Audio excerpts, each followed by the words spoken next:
Good morning. It's Don Bird. It's the Don Bird Morning Show, guys. We are here. We are live.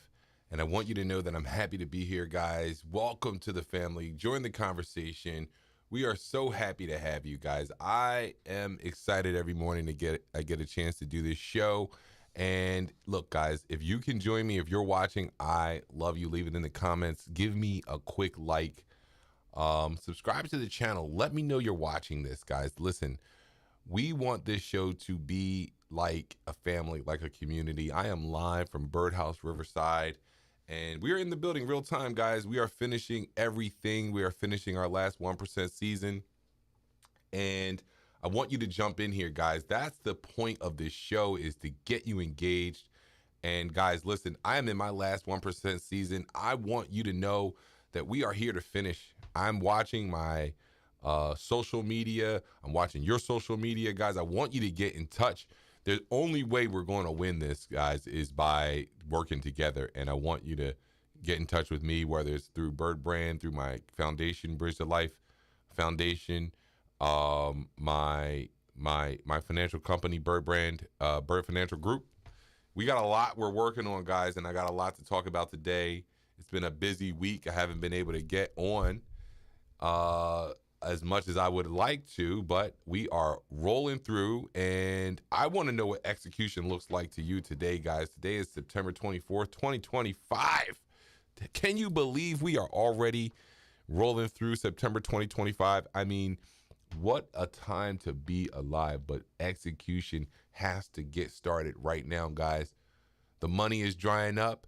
The businesses need to get started and functioning. We have to get to a place where we are seeing the economy flourish. We saw the Federal Reserve come out yesterday and talk about unemployment rates rising among young minorities.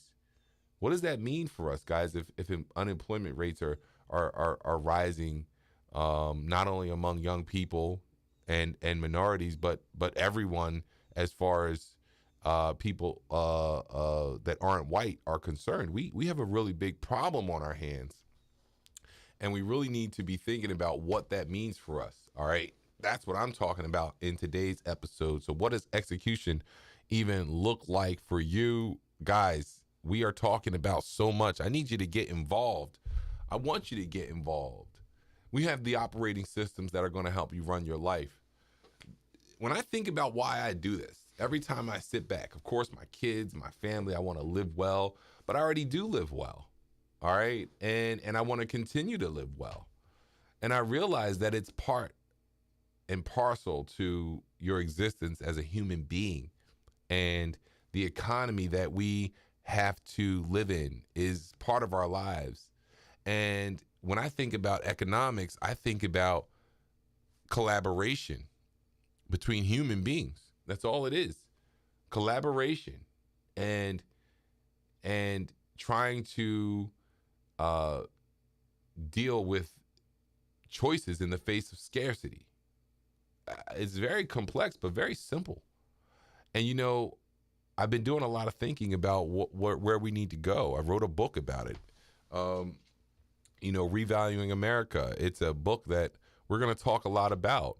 And I realized that, guys, we are not going to win if we're not together in this country. We're not going to win anything. No one wins if we're struggling to make ends meet, and we don't have the resources to live these lives that we claim that the American dream is about. Because think about it, guys, if the American dream isn't alive for the majority of Americans, then we're being sold a false bill of goods. The American dream isn't real. And if the American dream isn't real, then we have a big problem on our hands, because what is the incentive to continue this American experiment? What is the incentive to continue to be a good citizen, a good person, a good collaborator, contributor, to be just, for the greater good? If the American dream doesn't exist, we have to ask ourselves these questions. That's what the book is about, Revaluing America. What are we after if we aren't able to access the American dream? That's a real question, right? And we're developing these businesses and we're developing these operating systems to help you and to help all people live a part of the American dream. But guess what? That's not available to us if we don't have the resources to make the American dream possible. We have Wealth OS, Masculine OS, Presence OS, Lifestyle OS. I'm going to be breaking down all of these operating systems for you. We have to find a way to work together, guys, right? After you do all the stuff in the world, how else are we collaborating? What are we collaborating on? What are we doing with each other? How do we work together? We have to come up with those answers, because if we don't, then we have to ask, then are we sharing in the American dream? And, that brings me to my next segment for men, the Men for Freedom segment, guys. Men have to take their rightful place in this country again. And until men do take their rightful place in this country, we will continue to be looked over, passed over. I just don't understand it. But we need masculine energy. Men need to show up in energy that sustains themselves and sustains their families and communities. And I have 10 pillars, the 4 freedom part. There are 4 F's: faith, family, finance, and fitness. And then we have respect, economics, entertainment, dating, offspring, and marriage. We're going to talk about all of them. But I want to get to the main part of this talk today. This show today is going to be about wealth and the scaffolding effect of wealth and where we find ourselves and the predicament that we find ourselves in this country. Because guess what? We don't even understand the wealth that's in this country. We don't understand where the money is and what we need to do to get there and how we can share in the American pie and the American experiment and the American dream if we don't even know where the money is and we don't have a line in on the money or the economic engine. We haven't been able to build our own economic engines. We have AI taking over, and we just have to ask the question, what are we going to do in the future for money? And if it involves working at a company for 10 hours a day for $56,000 a year, I mean, that can't be a starting conversation for every American, certainly every Black American. Or $108,000 a year if you want to double it. I mean, it's not that much, 112. What you have to understand that, sure, are some people going to work for that? Yeah, but we have to have businesses and infrastructure in place to scaffold the wealth, right? And in our community, there's no wealth scaffolding. There's nothing holding our wealth up. There's nothing holding our community up. And I started doing some thinking about that, and that's why we aren't able to achieve wealth or make it stick. When you think about scaffolding, institutional, government, family, right, business, where are those things for us to protect the wealth that we already were able to get to? Black families often create wealth, but without the scaffolding, the institutional, the generational, and cultural scaffolding infrastructure, it's fleeting. You can make a lot of money. And I even take me out of it. I like to think about athletes, right? Athletes, it's very difficult for them to lock in their wealth. Even when you have wealth, it's hard to lock in legacy. All right? And wealth created through work is usually captured by institutions. And that's what I talk about a lot in the book with Steph Curry. Because we don't own the scaffolding. We don't understand how institutions not only control a lot of the nonprofit organization work and a lot of the policy work that goes into this country, but they also control a lot of the wealth. And it's hidden from us because it's in institutions that benefit who those institutions stand to benefit. We really don't understand a lot when it comes to structure and organization and infrastructure. And for me, it's not that I have this magical power. It's just that I've been exposed to seeing it in real life, working with it. And the institutional component is a component that I just have that not a lot of people have.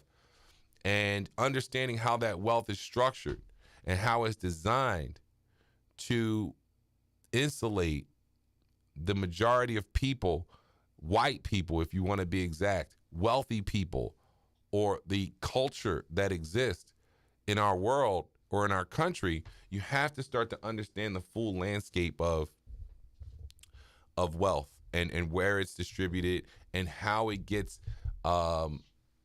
put out and articulated into the world, and the power and the access that stand behind it. So I'm going to be talking about scaffolding a lot, because what I've realized is that we don't have this conversation. We think individualistically and think, well, if I get wealthy and rich, I'll be able to manage and maintain for myself. And it's so far from the truth. It is so far from the truth. You have to understand the scaffolding effect to understand how you lock in wealth and legacy. You know, when I think about, families, and you take, let's say, a basketball player, well, imagine having that level of wealth and your family doesn't have any wealth, right? You literally have one player that became a very highly successful player, and the rest of your family are SEPTA drivers, city workers, and run-of-the-mill jobs that everyone has. How can you actually live a sustainable, good life when you're the only person that can live the lifestyle that you're living that is in your community? Well, what's going to happen is usually that person came from a poor educational background, a working class community that has no clue how to lock in legacy, how to lock in wealth, and how to make it work for you. So we don't acquire assets that produce money. We only spend the money that we make from our labor that is then captured by institutions, because we don't have the infrastructure, and we don't have the community to capture the wealth that we create. The wealth that we create is paid to us, and then the other excess wealth is captured by the people who own the system and the process that you're working on. Even in a basketball situation like Steph Curry that I write about. Steph Curry single-handedly added at least $8 billion of value to a sports franchise. And he only got a fraction of it. We can look up what Steph Curry's career earnings are from the Golden State Warriors, even at large, from all of his endorsements. Will still only be a drop in the bucket to what he generated himself with his skill. And this is a great example because it's very isolated in Steph Curry. It is Steph Curry that created that value. You cannot say it's anything else. It's not the color of the jersey. It wasn't the arena. It wasn't his people that surrounded him. It was him. And he got a very small portion of that. And see, the problem with how we earn money is we don't have the mechanism, the infrastructure, or the community to capture the excess wealth that goes to the house in a way. And we're going to talk about that in this section a lot. When I talk about the scaffolding, right? Labor wealth, aspirational wealth. We have to multiply our wealth with structure. And without scaffolding this wealth, it will disappear within a generation. So when I think about the 5 scaffolds, guys, you have your family. All right. One thing growing up in a family there that you can, make it to success. But what about an entire family that's successful? Can you imagine how that wealth will breed and multiply on itself? Not only are you successful, so is your brother, your uncle, your father, your grandfather, both sides of the family, wealth just pouring from every little nook and cranny. It's a big difference, guys. And I've seen both sides of it. And that's why I want to talk about it here on this show, because we have no clue of what it looks like. You know what I mean? I have a clue, a little bit of a clue, not only in my own life, but from what I've seen, but certainly not enough to implement in my actual life. And when I mean implement, I mean the full ecosystem, because the problem is you don't have the other counterparts to work with. That's the key. You need to have, it's almost like dancing. How are you going to dance with one person? You need another two to tango. You need a cousin. I mean, these families have cousins that have big businesses, uncles, nephews, nieces.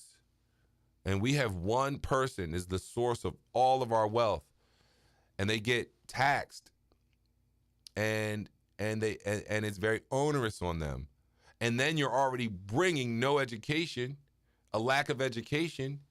You're already bringing a lack in needs, and an overwhelming truckload of wants. So, listen, back to the scaffolding, guys, the community scaffolding, shared economics, circulating the dollar and supporting each other's businesses. How are we going to support each other's businesses when we don't have businesses? They don't function properly. And then even when that's true, the people who may work W-2 don't have enough money to support your business.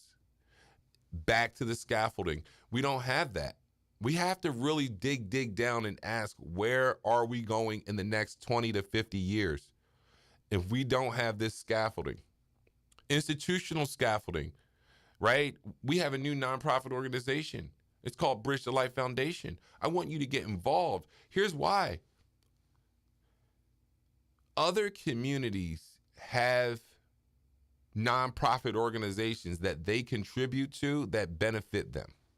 And it's going to benefit them after they're gone, even when they don't need it, when they need it, their cousins, their nephews, their posterity. So when you think about the wealth, where are they getting the money from? There's so many sources: the trust, the foundations, the nonprofit organizations, the political activism. There are banks, schools, right? Why do you think people give to schools? Because that's a way to continue their culture. And see, we have to also see the forest for the trees. And sometimes we can't support in monetary terms, but we surely can support in terms of time and commitment and connectivity and willingness. That's what it really comes down to, guys. Generational scaffolding, trust, estate planning, right? Teaching your kids about financial stewardship. It's so important, guys. This is why we don't have wealth. And there's so many other reasons why we don't have wealth. And you ask, well, is it chicken or the egg? We can get into that too. But we have to support each other. We have to start there. We have to start by understanding the scaffolding effect and understanding how to truly lock in wealth and legacy. You certainly will never lock in wealth and legacy when someone else is paying you your money. That is never going to happen for you. And when you think about the scaffolding, so we talked about family scaffolding, community scaffolding, generational scaffolding, institutional scaffolding. Most of you folks don't even know what an institution is, let alone the institutions that are right in your community. They have millions of dollars. When I say millions of dollars, they're millions of dollars you don't even know about. You wouldn't even know to think that they have the money. Where do you think those grants go? Where do you think those services go? And then the culture carriers of those institutions in those communities, they are there with the dollars that were donated to that foundation, to that endowment, to that trust, to that community organization. It's complex, but let's talk about it, because we could sit here and talk about the goings on of Cardi B and Stephon Diggs. That's news. We could talk about that. It's entertainment, but That's not where this show is going, guys. That's not where it's going for now. Unless Cardi B does something of note that I need to bring up on this show, I don't know if that's what I want to talk about. And this is not, maybe it's interesting, but if it's not, this is not the show for you. I want you to think about where we're going as a people, as an economy, as the biggest, largest, greatest economy in the history of the world, the largest military in the history of the world. The strongest, for sure. What does that mean to you, though, if you don't have money? What does that mean to you if you don't have opportunity and access to the American dream, the American spirit? We need to start asking these questions. Institutions, foundations have trillions of dollars that are sitting in reserves, invested in the stock market, compounding at rates that just continue to expand their power and reach. I'm not saying you have to know all of this, but I'm telling you that I know a lot of it. And you can follow this show, you can follow me, you can support me.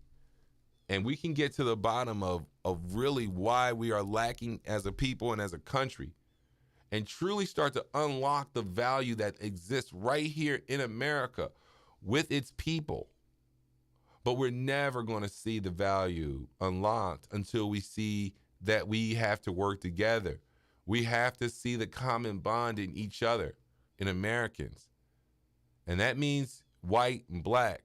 And that means wealthy and working class. That's what the book is about, revaluing America. And I want people to, we're going to start some content around this book because it's very important that we get this message out. To everybody. I made up some characters in the book, and they're very relevant. Jenna, Brad, Grayson, and Kevin, and then some real characters that we know, Steph Curry and Reggie Bush, are all part of the character lineup of this book. And I want you to, we're going to be talking about it a lot because it's a national security crisis, first of all, that we're dealing with. And anybody that doesn't understand it, read the book, you'll understand a lot more about it. It certainly is an economic crisis. It starts out as an economic crisis and a morale crisis and an American crisis. But it is a national security issue right now, today, if we don't fix this issue of rewarding contribution, restoring dignity, and just overall a revaluing of how we engage with each other in an economy like ours. So again, we're talking about wealth. We're talking about, it's more of a sociological issue rather than an economic issue. But we know that economics is a social science like sociology, okay? And the way we communicate economically is how we communicate socially. So when I think about this last topic, or this last item in scaffolding, cultural scaffolding, right? It's so wide and big. I want to take a moment to talk about it because the way we deal economically is how we deal socially. Just remember that there's no such thing as dealing with someone socially and not dealing with them economically, or dealing with someone socially one way and dealing with them economically another way. We're over that. That's done. That's gone. That's over with. And I'm going to explain to you why. Economics is a social science. Economics is how we deal with each other socially. So all the niceties we exchange when we intermingle, whether it's blacks and whites, rich, poor, or any other combination of the two, all the niceties, hi and byes, all the how's going, the holidays, how are the kids, that's all well and good. But if you don't work with me, I get the message. You don't really care. And you have to understand it that way. And we have to start being that way, because it just makes it all too nice if we're all being civil, we're all being nice, we all are acting like there's nothing wrong, and we don't work together. You get to go back to your home during Christmas time to celebrate with your family. I do the same thing, but we're in two different places. We have two different experiences. And you win because guess what? You get to have a little bit of feel good. You get to have a little bit of diversity. You get to have a little bit of cultural belonging and feeling good about yourself. But that's bullshit. It's not true. And you have to understand it as such if you're not doing economic business with the individual that you claim to be close to through your, parents association or your school, your church, or any kind of civic association that you involve yourself with to impact diversity or just to have a level of community and belonging. We have to understand community and economics is just as important as the potluck and the gathering, the bingos and the nights that we have. And that's the point that we have to continue to drive home. Because all the niceties exchanged without any business being done is empty. Because my predicament doesn't change with all the niceties. And then they're asking you to participate. Excuse me. They're asking you to participate as a peer. And see, this is what we need to start calling out. And if you don't have the language for it, I'm here to give it to you. But you attend these gatherings, these balls, these galas, these fundraisers, and you're expected to contribute on the same level as another person, and everything is such dependent on your circumstance, and we're asked to do things on such an even par. And you don't understand how it takes a toll on the people who don't have an economic engine. Giving money, coming to galas, teacher gifts, tuition, your living expenses, your travel, your transport, all those things matter, guys. And when you think about the cultural scaffolding, the rituals, the traditions, they're still very segregated. And that's what we have to come to understand. Even our politics doesn't help us hash this out appropriately because it's not linear. It's not linear. It's not like the left has it figured out and the right doesn't. It's not like you can be feeling this way and be more conservative. And it's not like if you're on the left and you get the left elected that they're going to make it right for you. There's not a linear solution to this, but I'm trying to diagnose the problem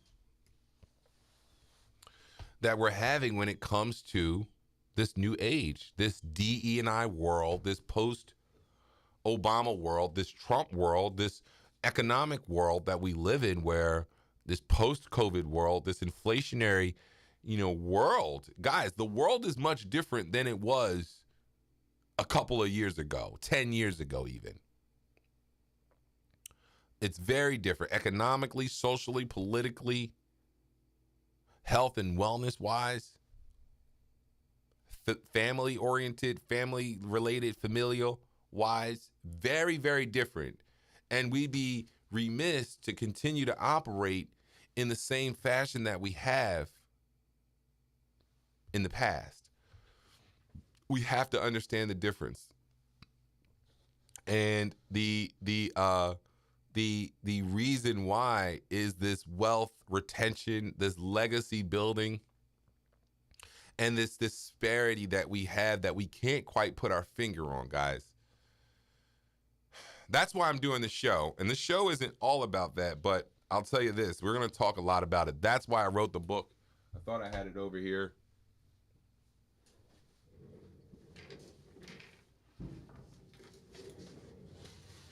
That's why I wrote the book, guys, because this is such an important issue that we are dealing with.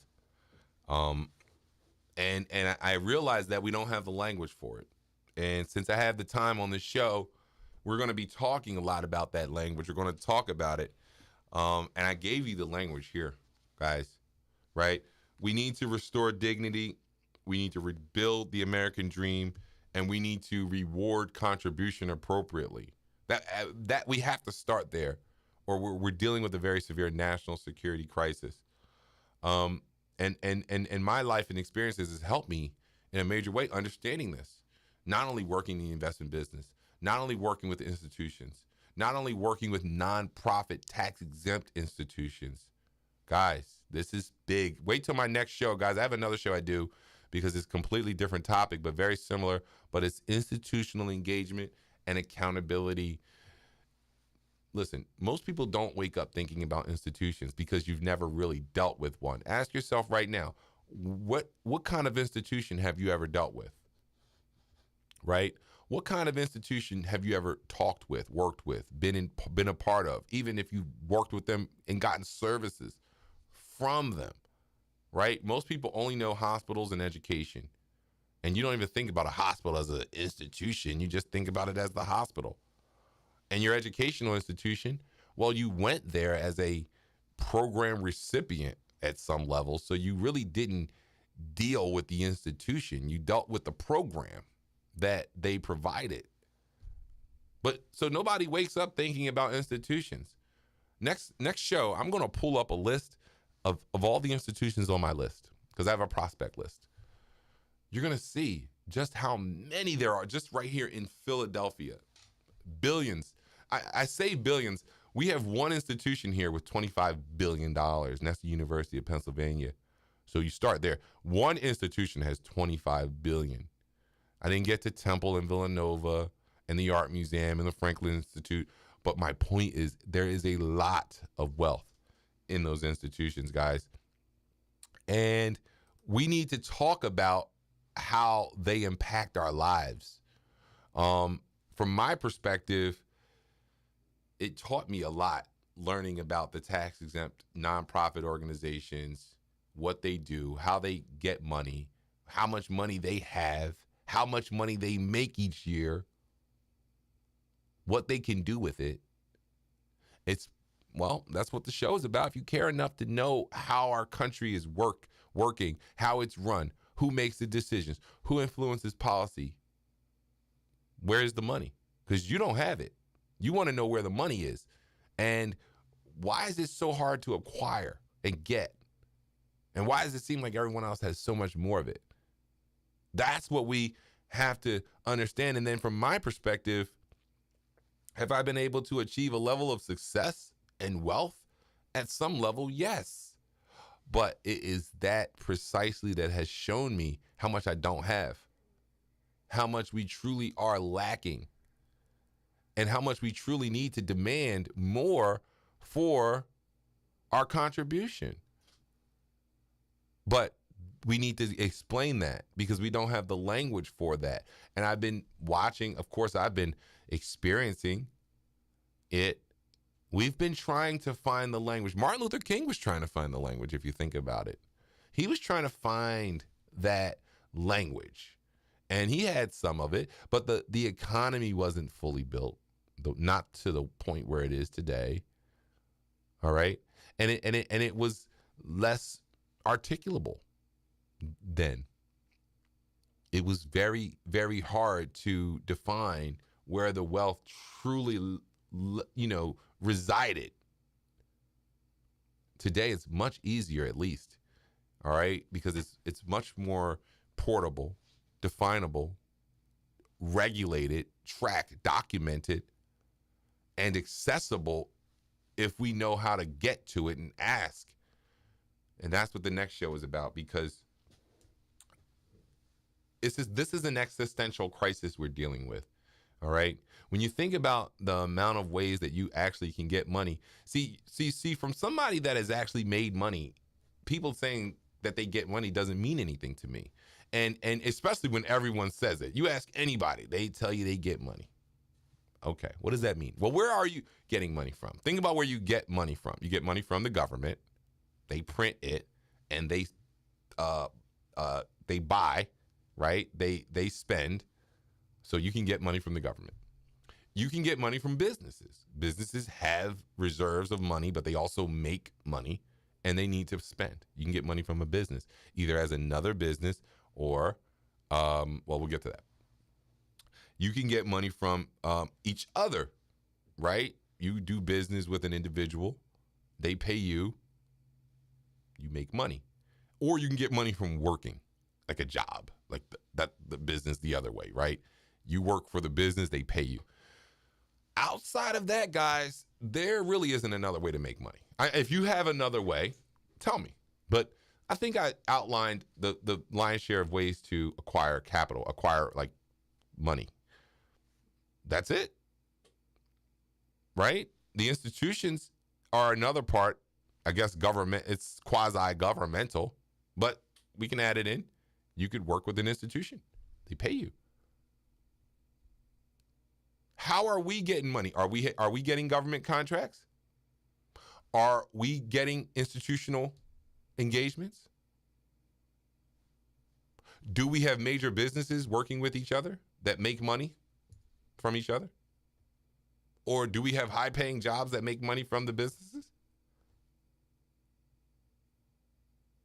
That's the true question, guys. Leave it in the comments. I mean, I could be wrong, but everybody out here claiming they make a lot of money. It's surely not a lot of money being made. So collectively, guys, we have to think about how we're going to collectively go about the process of securing wealth for communities, for ourselves, for our families. But when we all do it together, we're all doing it together.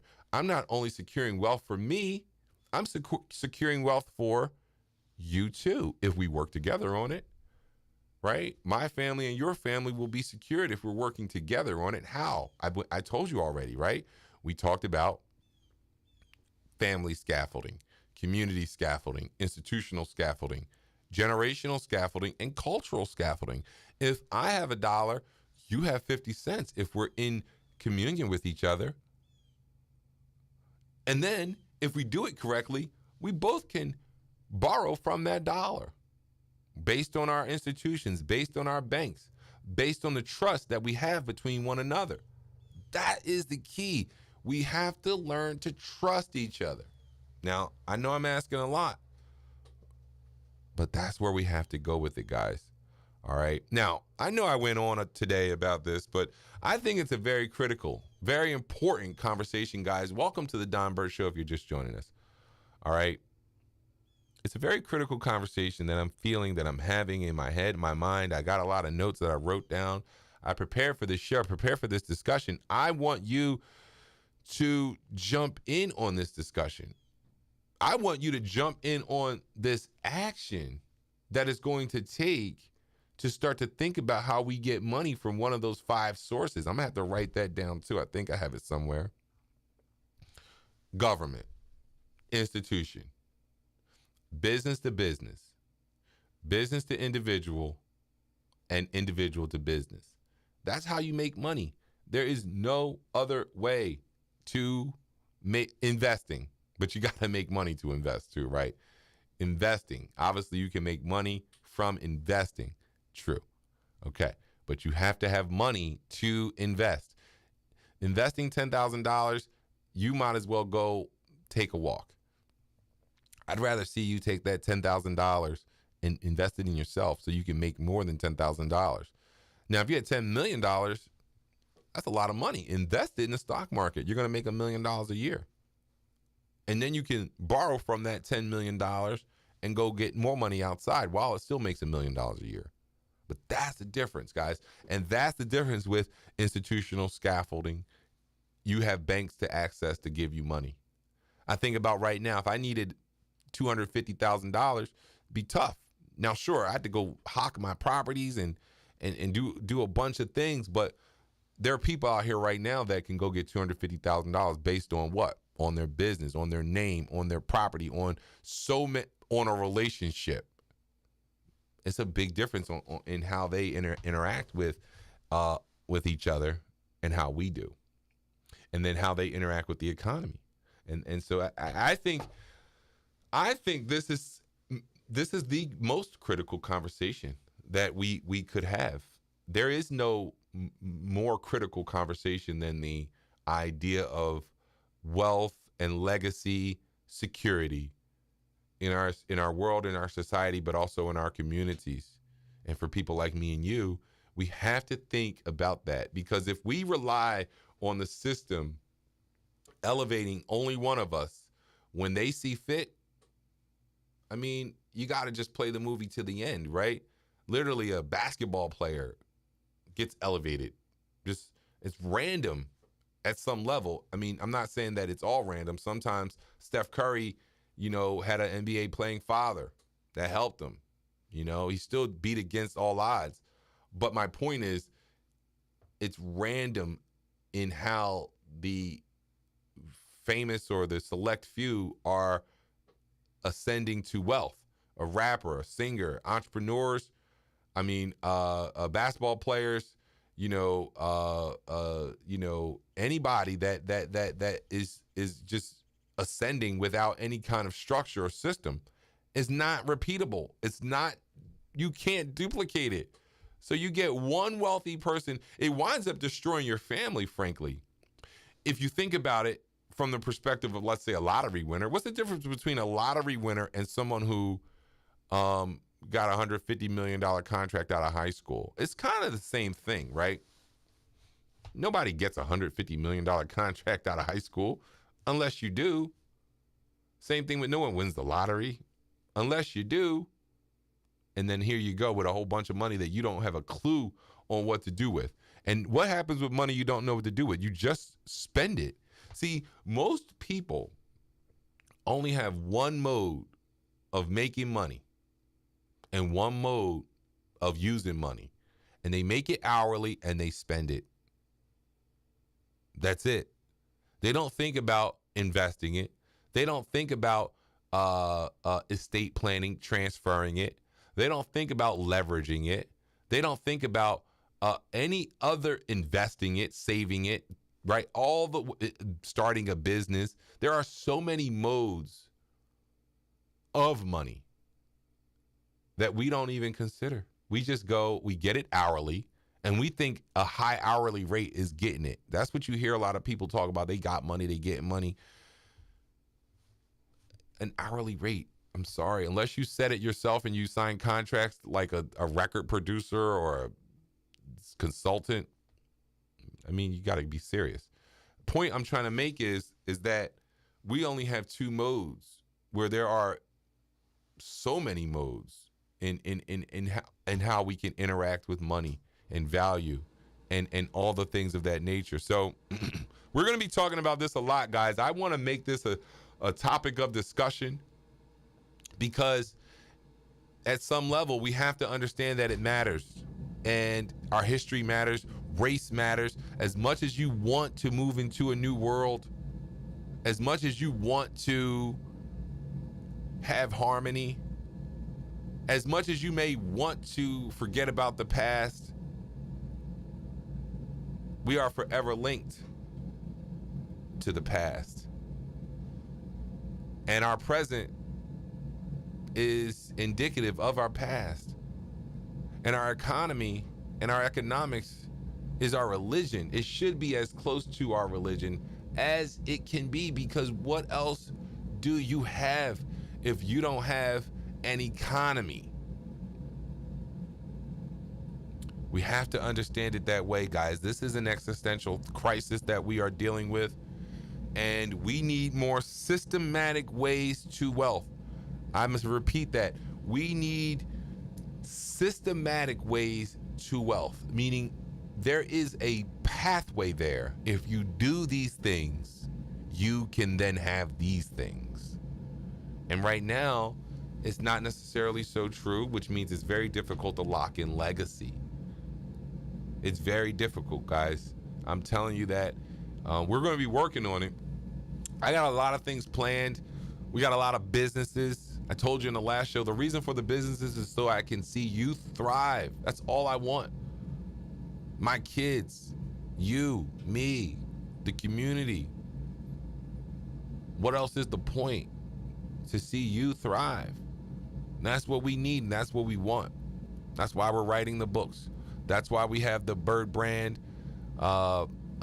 coaching, execution. That's why we have Bird Financial Group, so that you can have a financial plan and get your investment strategy, your estate planning in order. That's what Bird Life Academy is about. So you can learn all you can to learn and to know about this world and everything that we want to learn in it. That's what Bridge to Life Foundation is about. What else are we doing but helping our brother live a better life, transition from rehab or incarceration or depression or something. Once you get money, you realize life's not about money. The money literally, if I had all the money in the world, it really wouldn't change much for me, except that I wouldn't think about money much more. And I would just worry about the business of helping people. All my payments would be on auto debit, which most of them are. And I wouldn't even think about it. Why we can't live like that is beyond me. We are a very rich country, and we have to at least have the opportunity to live well in this country. And without the scaffolding of wealth, we are going to have a very difficult time securing our future for our family and for ourselves. And so we're going to make this a topic of discussion. Every day we're going to be talking about this. I know I'm going on a lot about it, but guess what? What else are we talking about if we're not talking about our economy? If we're not talking about how the institutions have all the money, if the institutions, this is for the next show, but the institutions are going into these communities, using their tax-exempt status and purchasing single-family homes, that has to be criminal. That has to be stopped as well. And we cannot allow that, all right? That's the other thing we have to understand. We have power in this situation, but we certainly cannot stand by and do nothing. Guys, I want to tell you about this retreat. I want you to join us in November. We're going to be having a last mile retreat, finishing all the things that matter to us. If you have a financial plan, if you have a business, a book, a song, a creation, it doesn't matter. We want you in the building for this retreat, guys. We are going to be pushing you to the finish line, and we are going to be doing everything. We already have the venue. It's at Birdhouse Riverside. We're going to have workshops, a wisdom dinner, a finish line ritual. There will be so much to do and to share. I want you to be a part of it, guys, and we're going to grow it. It doesn't matter how many people we get now. There are 30 seats only, but we're going to try to fill it up. But guess what? I want you to be a part of this going forward, because otherwise, when I think about the goodness of life and the goodness of Jesus, I think about living our best life, right? What is the point of doing a finish line ritual if life didn't mean living your full actualization of finishing the things that mean and matter the most to you? That's what we're doing. So we got a lot to talk about, guys. I didn't even get to my CannonDrops. We did a few CannonDrops last week because I really wanted to talk about this. I hope I talked about it appropriately. I had a lot more to say about it, but I wanted to keep it high level for now while we introduce these topics and these terms and these ideas and these thoughts to you, because these are things you should be thinking about, indeed be thinking about. We can no longer be satisfied with symbols. We can no longer be satisfied with platitudes and promises. We have to understand that what happens next is some of the most important events in the course of human history. And we are living it right now. So I want you to lock in. I want you to take this seriously and think about how we're locking in our wealth and how we are securing our place in our economy, because we can easily lose our place in our own world, in our own economy.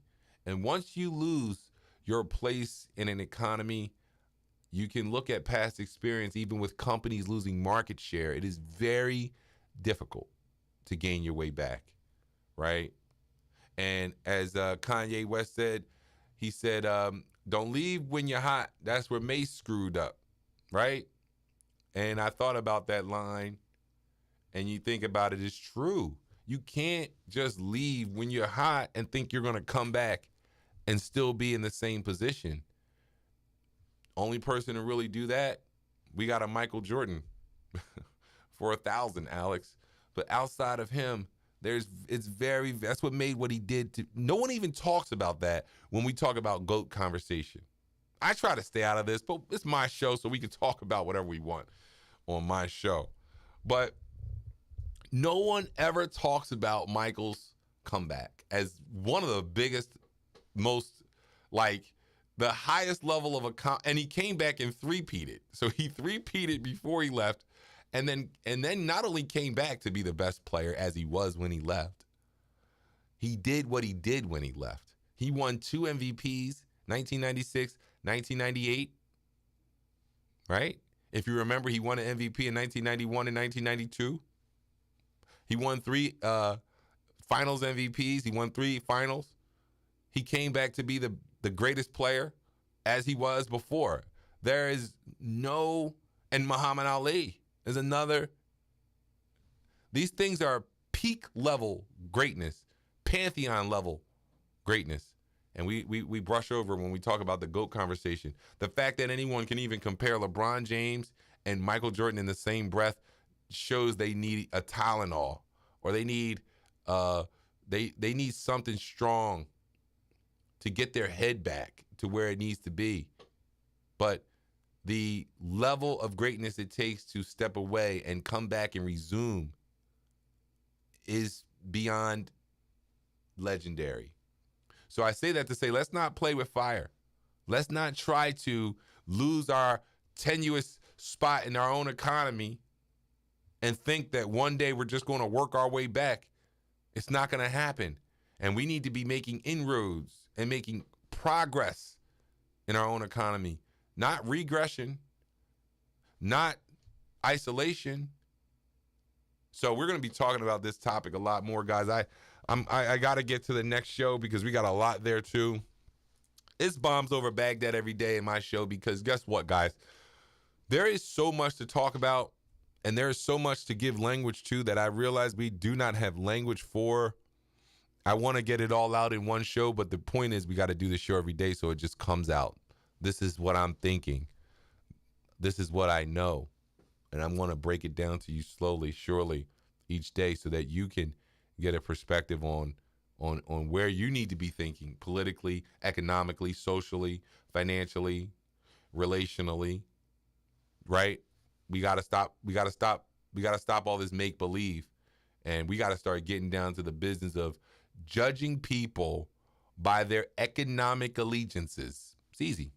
Judge people by their economic allegiance. You can tell a lot by somebody's economic allegiance, guys. Don't look further than someone's economic allegiance. It's not hard. But let's start calling it out.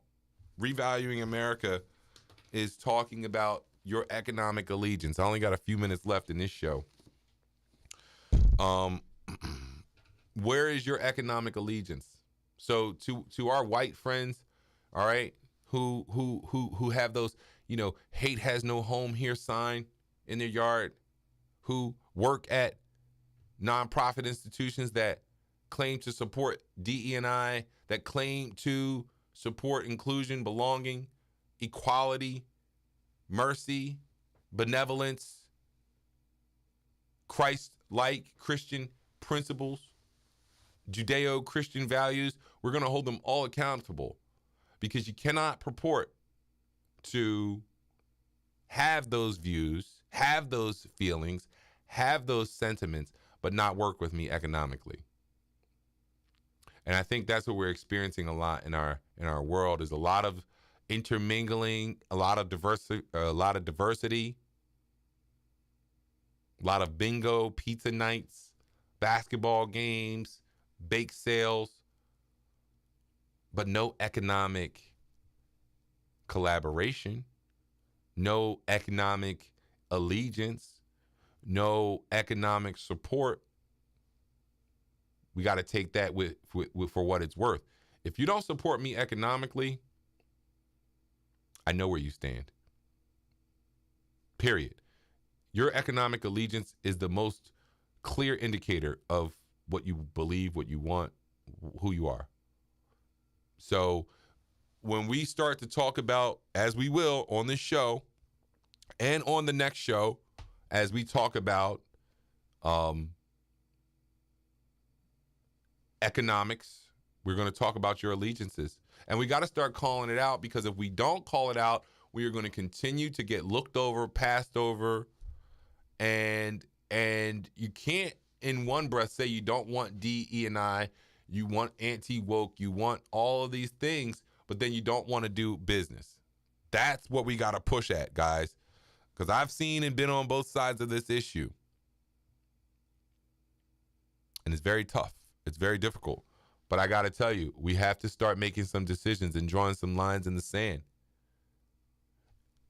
If you don't have economic, business, allegiance, community, collaboration, support with me, then we are not community. We are not really anything. And I think we have to start coming at things with that attitude. And I know it's a little uncomfortable, because it just seems like, well, why make it about money? That's the trick of the enemy as well. They don't want to make it about money, because everything's about money. We have to make it about money. And see, with your friends, with your true friends, you want to make it about money. Somebody that's weird about money with you, they're not your real friend. Somebody that, or they're uneducated. Unfortunately, a lot of our family, they're weird about money, but that just goes to show you how they truly feel in their heart. So I want to leave it. I want to leave this show there, because, and I'm going to watch it back myself. I'm performing the show. I got to see how it sounds. But these are the thoughts that I have. These are what I want you to understand about how wealth is truly built.